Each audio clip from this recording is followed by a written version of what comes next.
Poroshetuhi Ka'atlashanka Ka'atra'at Karina. Hi, I'm Karina Gould. I'm the tribal chair for the Confederated Villages of Lishan Nation. So the Confederated Villages of Lishan Nation is a confederation. We are what is now called Ohlone people. We are Bay Miwok and Plains Miwok and Delta Yokut and Patwin people. Today we are in Oakland, California, or the village of Huchun is the original name of this space, and it's where my people have been for thousands of years. Living in a city is very tough for kids to get the traditional values. There's no land. A lot of us grew up without having any type of greenery. You know, even at schools, it's like turf and cement, and that's what you play on. You don't play in the woods, you don't play on grass, you don't get to see a lot of plants. I grew up here in Oakland, in the city, where we didn't have access to land, to soil, to plants, or anything like that. As Lishan people, we're not federally recognized and we don't have any land. And so we've been praying for these ancestors to come home, not just from UC Berkeley, but from many institutions around the Bay Area that hold our ancestors. Where do you bury them? We've been praying for them to come home to where? We've found ourselves homeless in our own homelands. We had to find a tool that we could use in order to have access to land. And the Land Trust was that tool to not only bring tribal people back to the land, but people who live, work, and play in our territory also back to the land, because everybody's been a part of land, no matter where they come from. And so everybody should have access to land in that way, to where they're actually able to connect.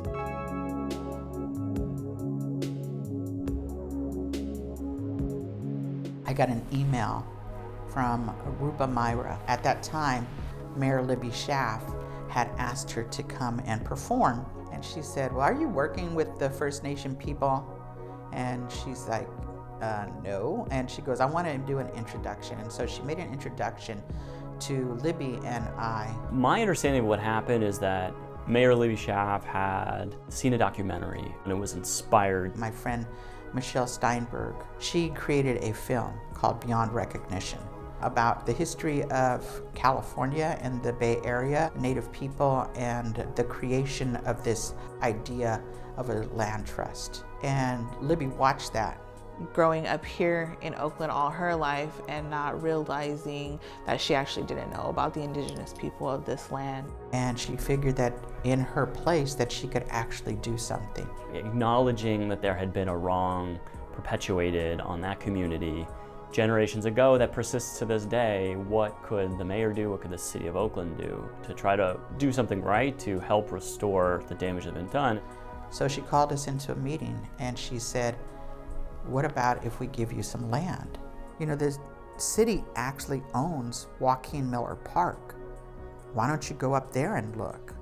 Originally, we were searching for a place to put a roundhouse. We came around and went in the Oakland Hills, and we noticed that there was this space that was like blocked off. And it's this big round circle, and it has this view of the entire city. When we were able to go up there and just look at it for the first time, we're able to look out across the city from that area. We're able to picture what a ceremonial life would be like. We're able to see a lot of the bay, the waterways there, and it's just so amazing. And so we were like, this is it. This is where we're gonna be. The Sogorea Te Land Trust focused in on what was then known as Sequoia Point. It wasn't maintained actively by the city. A lot of invasive species had grown in. It was sort of this forgotten corner where there was not only an opportunity to do what was right, but to also create a much better outcome for Oakland and everybody who lives here, to have a portion of Joaquin Miller cared for again. We met with the City of Oakland every other week for 5 years. So this wasn't something like, oh, this is a piece of land, let's try to figure this out. It wasn't a quick thing. You would think it'd be a pretty quick and easy thing when you get the politics to line up to return some land. And we're talking about 4 acres. It's not, in the scheme of what the city owns, it's not even that much. But it was so hard and it took so long. Because this is the first time that this was going to happen, that a city was going to return land to a non-federally recognized tribe through a land trust. And guess what? There's no laws that allow that to happen. In a lot of cases, these land return projects have happened through the conveyance of what we call fee simple ownership. So the actual ownership of that property on title transfers from one entity to a tribal community. And we took a different approach in this project. In essence, what we did is conveyed a cultural conservation easement. Conservation easements have been used throughout the United States for many decades now to protect sensitive lands. And traditionally it's been for the protection of natural resources. And that is part of this cultural conservation easement. But it also is about protecting the property's historic and cultural significance to the Confederated villages of Luzon and the broader Indigenous community. So it's a tool that hasn't been used that many times yet, to my knowledge, in the land back movement, but there was a precedent for it here in the Bay Area. And so we started looking at the only other two easements that were allowed was the one that Kashaya and then one the Amamutsan have on Mount Unuma. They said, okay, look at this, right? So we looked at it and we were like, the language was so violent in those cultural easements. It was, no, you can't do this, you can't do that, you have to ask permission to do this. And we were like, no, we're not going to do that. You have to figure out a way that it doesn't come off in this way, that you're giving us permission on this land that you're trying to give back to us. And so the lawyers went to work on it.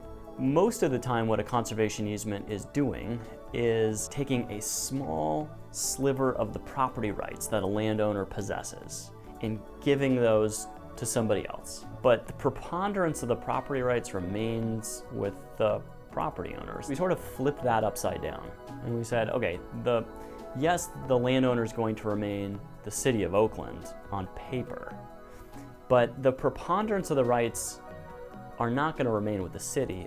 They're going to move over here to the land trust. And we ended up coming together with something called a reverse cultural easement that gives us more rights than the city on the land that they were returning. It was a very big step and a very meaningful one. To have that recognition was really huge and impactful. When we signed that deed, we had accomplished, I think, the most significant thing, the thing that we had set out to do, which was to return the property rights. But we also knew that we weren't done, that actually wasn't success in its entirety yet. The property, like all properties in Oakland, are still subject to planning code, to zoning.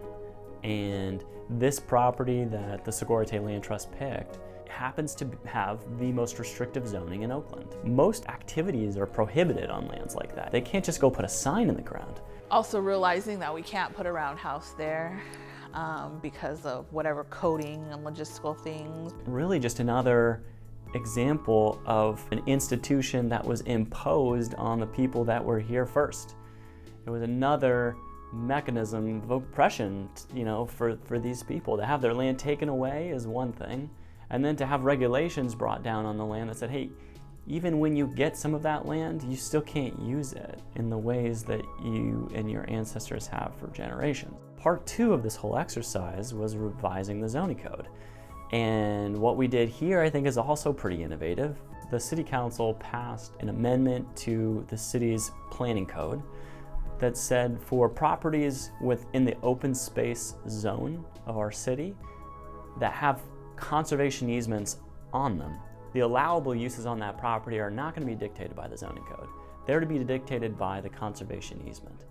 And so that opened the door for us to then go back and make some modifications to our legal agreements to kind of rewrite what's possible here. It was a long process also because we wanted to ensure that other non-federally recognized tribes using a land trust as a model could use this document to move forward on other pieces of land in California. The things that we create, the tools that we create is not just for Sogorea Te or for the Luzon people, but we want to make sure that other people are able to use these tools to their benefit to get land returned. And that's why we took our time with it. We had a huge blowout party. You know, I don't know, 500 people probably showed up, and we had dancers, dance groups that came, and it was beautiful. You can tell, like, okay, this is very meaningful now to my people, but back then, this view would have been even more meaningful.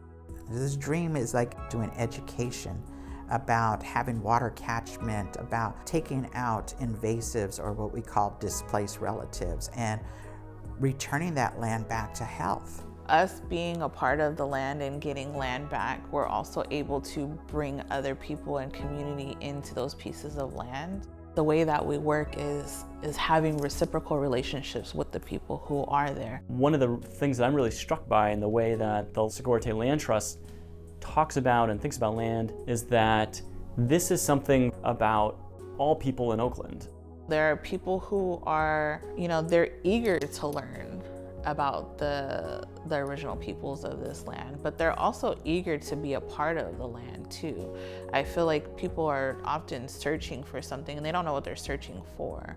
And they're able to come back to the land and volunteer with us and get their hands in the soil. We do want to make sure that the understanding between the Native community and wanting to restore a lot of the ecosystem and a lot of the traditional knowledge that we have, and then also on the other hand, like live in and walk this other separate world of colonialism, of capitalism, of just being in this modern day age and world, how to combine them in a way that we're all happy, healthy, living beings, and not just feel like this world is yours, this world is mine. It's this world is ours. I think that is what rematriation is about.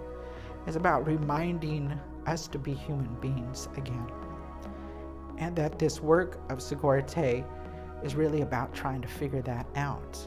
That we bring in not just Indigenous people from California, and that's important, that it's on my territory. It's my responsibility, right? As a leader in this land to take care of this place, but I can't do it alone. There's some irony in the fact that this project was based around property ownership, returning rights to the first people when that's not how they related to land. The Sogorea Te Land Trust, with their rematriation concept, I think is really trying to break free of that view of land, that relationship to land, of ownership and extraction and production, and try to break free of that.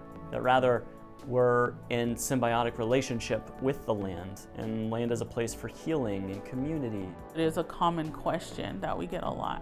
It's just like, well, what do you want to see? And then when we say we want to see a lot of our waters back, we want to see a lot of our fish back, people automatically think, well, I can't do anything with that. But you can. There are ways that you can build a building without putting it directly on a waterway. We're asking you to think more clearly and think more about the future. What is our responsibility to take care of this world and to do that work? As women, as mothers, and as grandmothers, what is our relationship to the lands and to our people? How do we bring our uncles and our nephews and our sons and our grandsons back into balance with this earth again?